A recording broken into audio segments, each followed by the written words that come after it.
พี่น้องวันที่30 มกราคม 2569ตัดสินคดีบ้านยุยโสธรระหว่างผู้ใหญ่บ้านฟิเลนและเพลวพาวเสียงทองว่าจะเป็นตุกเป็นของผู้ใดพี่น้องเอ๋ยหลายคนก็มาวิพากษ์วิจารณ์ว่าโอ้ยมันบ่เลวซ้ำนี่ละบ่เลวซ้ำนี่ดอก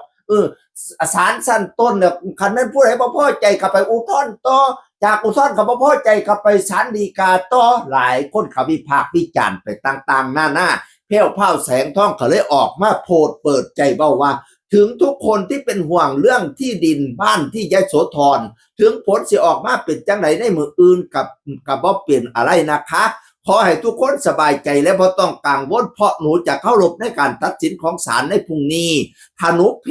สิบ่อุทธรณ์ใดๆทั้งสิ้นเมียค่ะเมียมาหลายแล้วสิ่งที่เฮาฮู้คือต่างฝ่ายต่างรู้แก่ใจอาจสิหลอกคนอื่นได้แต่หลอกเจ้าของบ่ได้ดอกพนาบานะแล้วเราก็เขียนไปถึงพี่น้องป้องไปแล้วถึงยายทวดถึงแม่เทพถึงพ่อการป้าเจ๋วครอบครัวและทุกคนหนูทำเต็มที่ที่สุดเท่าที่หนูสิทำได้หนูสู้เท่าที่หนูสิสู้ได้ถ้าเกิดขอผิดพลาดอีหยังหนูก็ต้องกราบขอโทษทุกคนในครอบครัวจากใจและสุดหัวใจพนาบาสำหรับทีมงานเขียนหอดทีมงานไปเลยที่อยู่ในบ้านหลังนี้ที่ดินพื้นนี้ถ้าเกิดพรุ่งนี้ผลออกมาเป็นลบขอให้ทุกคนเตรียมตัวเตรียมใจนะคะสิ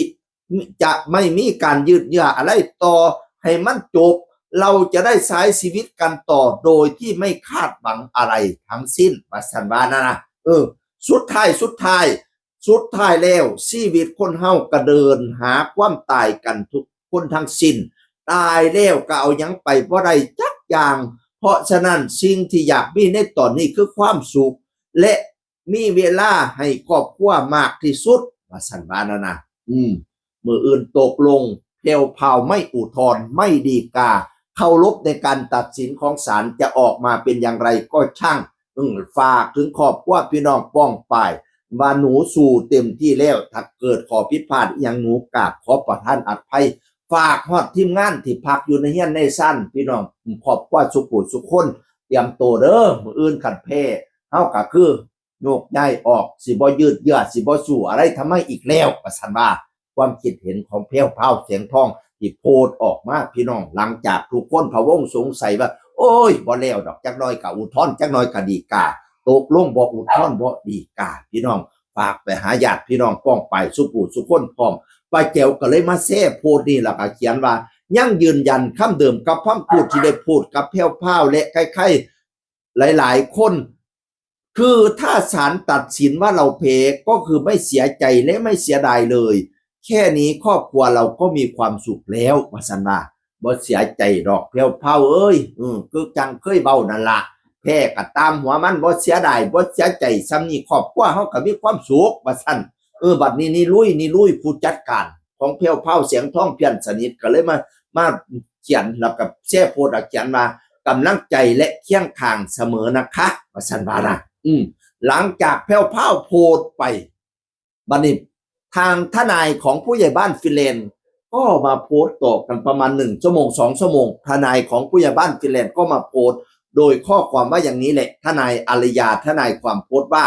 คดีที่ดินอยู่ในเกณฑ์ที่ต้องส่งสำนวนให้อธิบดีผู้พิพากษาภาค3ตรวจสำนวนก่อนอ่านความหมายว่ามีการกลั่นกรองคดีโดยอธิบดีเทียบเท่าศาลฎีกา